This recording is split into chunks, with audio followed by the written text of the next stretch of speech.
Okay. Oh, sweet coat, man. Some good music on this playlist. Sweet coat. Put this side. Do do do do do do do do. That off.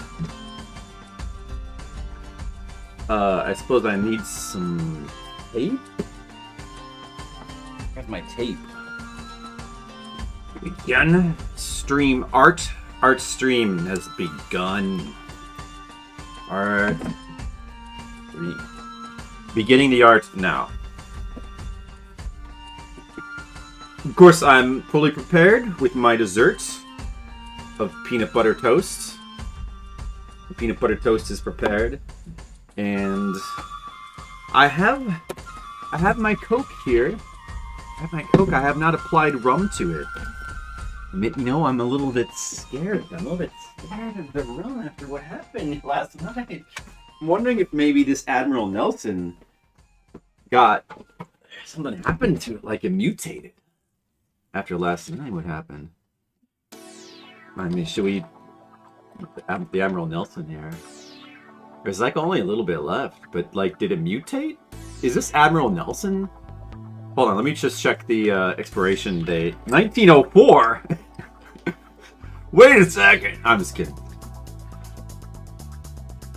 Admiral Nelson never expires anyway. This actually comes from the Civil War? Wow, the Admiral is so old. I knew this was good rum. You know what?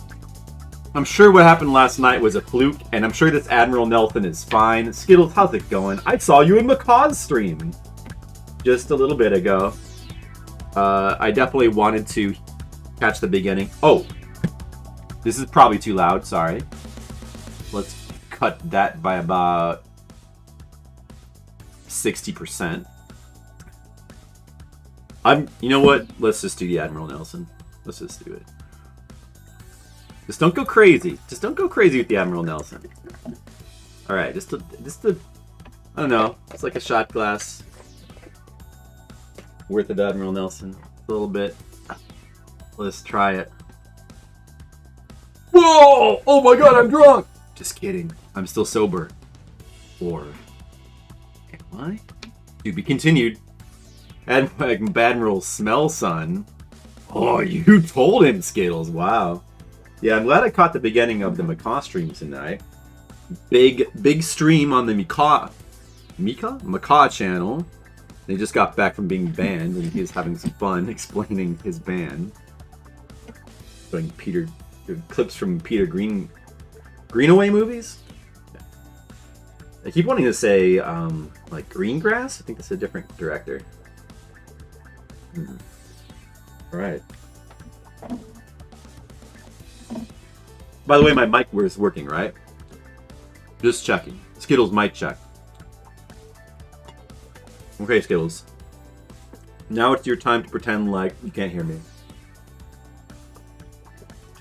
Like, Flip, when are you going to start talking?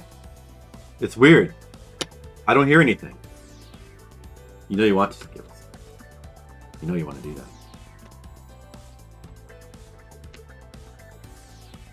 You drink alcohol that makes you think you might have a stroke. Next day you drink it again. I mean, it wasn't really a Snoke. It wasn't really Admiral Snoke or a stroke. It just felt like a stroke. You know, maybe I don't really get drunk that often. I'm not used to being drunk, so like I can't tell the difference between like being drunk and a stroke. Okay, like is that so wrong? Is my lack of experience wrong? Do.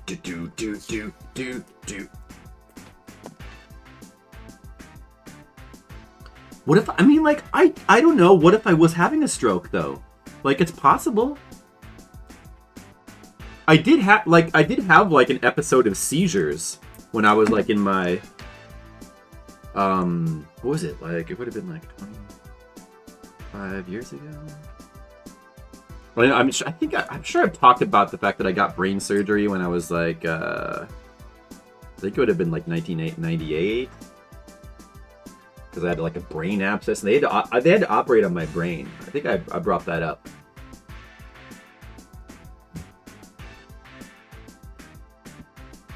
I think I brought that up at some point. Hold on a second.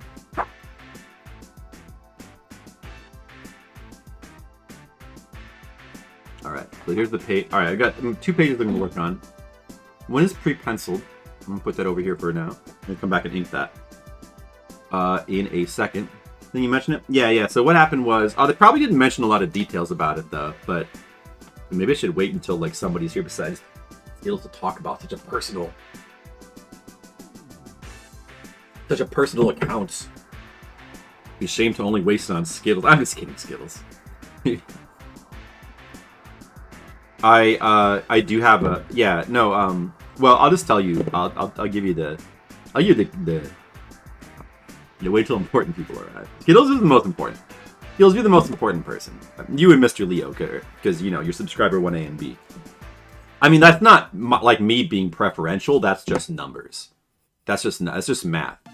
But anyway, yeah. Well, to give you, I probably am going to reiterate this like later, but basically, what happened was like my brain started to malfunction, like for real, not a joke, but like yeah, I started to like have like these weird like brain lapses, and I'm trying to remember. And then they took me to the hospital, and like I had been in the hospital for a while, and like they were worried it might be a brain tumor, but it was just an abscess. An abscess is basically like a benign tumor. So like basically the difference is basically the difference is just you can remove an abscess, you can't remove a tumor, because like a tumor is, you know what a tumor is. You know what I mean? But yeah, okay, well, you can get an abscess like anywhere in your body, just like with a tumor or cancer. Because like a tumor is cancerous growth. Like that's technically cancer, right? I think. I'm not a doctor, but I believe a tumor is always a form of cancer. You know, anyway, like so, like a tumor cannot be removed very easily. You know what? That doesn't sound right, actually. I should probably revoke my medical license. But anyway, a tumor, like a brain tumor, is all I know is that a brain tumor is. I think it is a cancerous growth, though. A brain tumor is much more difficult to remove. You don't really want to get anything on your brain, but yeah. So it was an abscess. So it was like I don't know. I had some sort of like, and you know what was interesting is, see, now I'm going into more detail that I'm going to have to definitely reiterate like later in the stream. But I don't know why I haven't really... I think I've mentioned it, but I haven't really talked about it. Like, you should, like, it's like prime... It's like prime talking material, you know? It's just something to talk about. Let's have your mom come in and explain. Basically, they operated to remove it. But as a side effect of that, I had a couple of, like, seizure episodes. And, like, I was not able to drive for, like, a year after that. But then I was fine. So I guess this is a long-winded way of saying that I've had brain problems before. I've dealt with brain problems, Skittles. I'm a brain problem expert. Alright, let's get flips. Flip Mom Cider cannot come up right now because they're watching the Orville. We're not available right now, Skittles. I'm sorry. Let me think. Hold on a second. Let me just take a second to think about what I'm drawing here.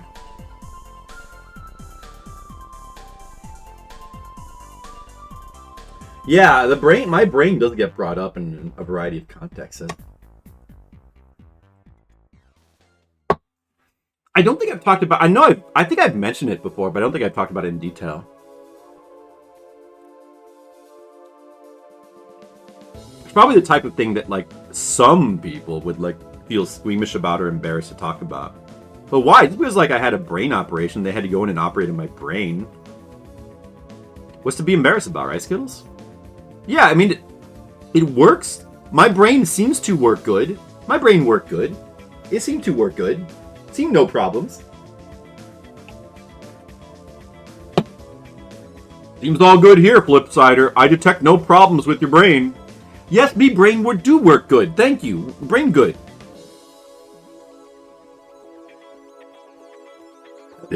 Skittles like, this explains a lot.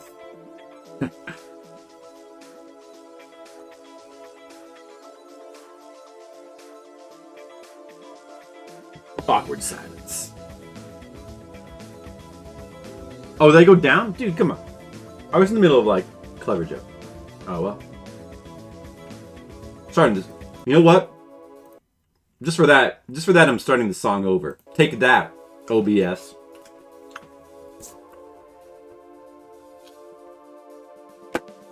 Yeah, I put a little bit of thought into drawing right here. Let me do this one first.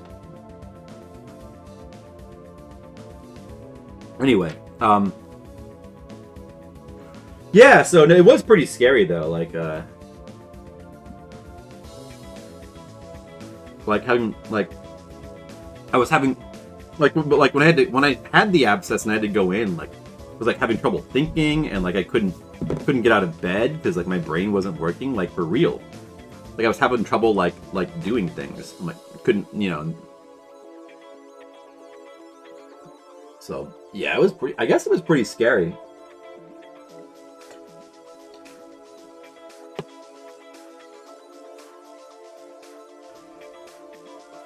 You want to hear? Well, you know what? I shouldn't say. I seriously should just like not talk about it anymore, unless to like, because I'm gonna have to just explain the whole thing again later. Feels, how are you doing today? How much brain did they remove, and where is it now? Oh man, I wish I had access to the rest of my brain. Too bad there's already a quote 1000, isn't there? Wait, is there? Yeah, somebody did put in a quote 1000, right? That would have been a pretty good one. I forgot what it was again. I think somebody put in a quote 1000. That song's good. Are there 2 flips I need to sub to? Oh man, what if there might be another flip out there somewhere? He probably plays modern games. You know how people, you know how like twins can sometimes, it can be completely different. He probably like plays like modern mobile games. The other flip. You don't worry about him. He's an idiot. Yeah, I mean, I remember not really being that scared. Like the thing that I was scared about and this is true fact. But the thing that like worried me, because at the time, all right, so just to date the time that this happened, the thing that worried me was that I might not be around to play Final Fantasy VIII. I remember thinking like, oh man, I hope I make it through this. I really want to play Final Fantasy VIII.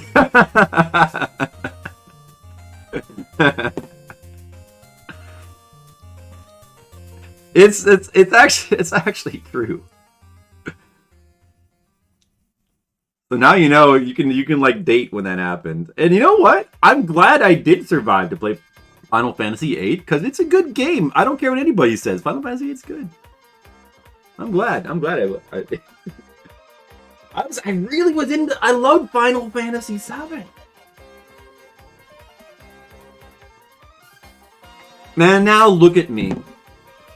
20 years later, 2023, Final Fantasy 16 coming out, and I don't give a shit. Wow, things do change, don't they? Things do change. Oh my god.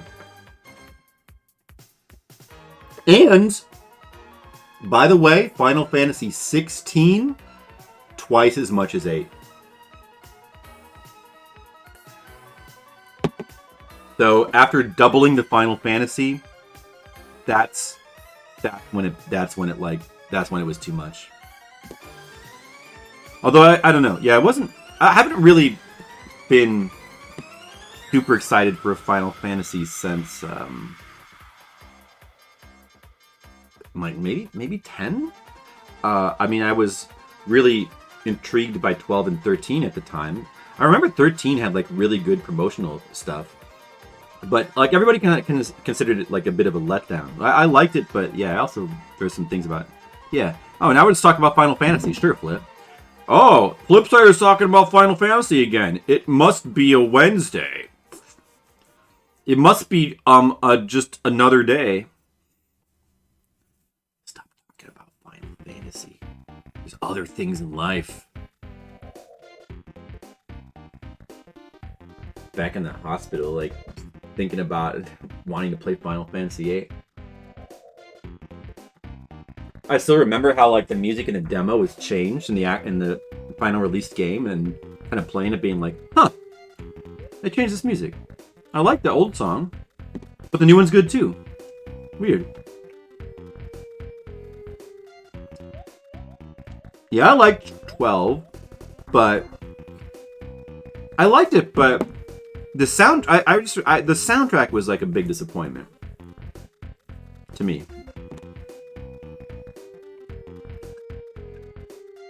And also, I felt like, and this was something, I don't know, maybe I was influenced by something I had read, but I remember thinking when I played 12 for the first time, I don't really like this story because it's like too much like Star Wars.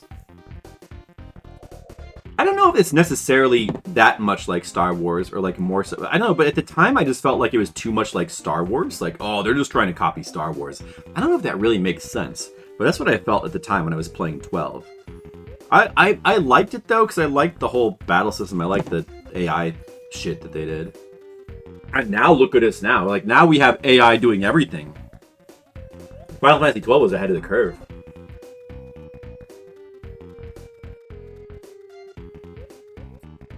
Yeah. Well, story and like characters are really important. Well, at least what I thought. Let's talk about Final Fantasy, sure. That's enough Flip's brain talk. Let's talk about Final Fantasy for a second. This expression is wrong, too. Hold on, I gotta redraw this. I like the characters in 12, except for, like, you know, like Vaughn. I mean, it's pretty well known that Vaughn was, like, I guess Vaughn and Penelo, technically, but, like, specifically Vaughn was kind of thrown in to appeal to the Japanese market. He was put in to appeal to the Japanese market. Not the American market. Kind of like when the first Nier game came out, it was like a young kind of Bishonen dude in the Japanese game, and then for the American version they like put like a big buff dude in because they thought that that's what appealed to Americans more.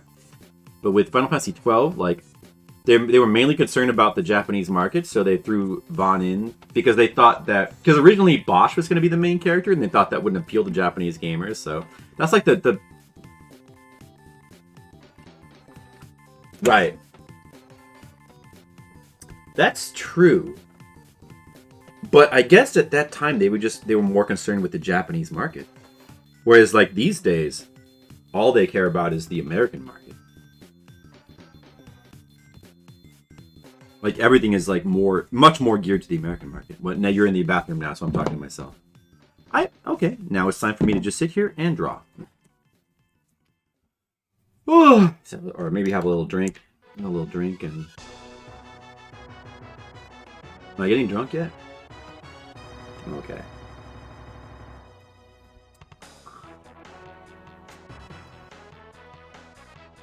Oh, take a little break while Skittles is in the bathroom. Take a little break. All this hardcore drawing. Do-do-do. Do-do-do. Do-do-do. Bum-ba-da-bum. Bum-ba-ba-da-bum. Bum-ba-ba-da-bum. Boo-ba-da-boo. Whoa, whoa, whoa, whoa, whoa. This is a good song, too. Whoa, whoa, whoa, whoa, whoa, whoa, whoa, whoa. I haven't played Sparkster in a long time. I haven't played that since the actual Super Nintendo days.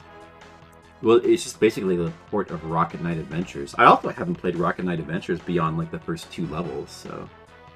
But I think I rented Sparkster and finished it though. It's been a long time.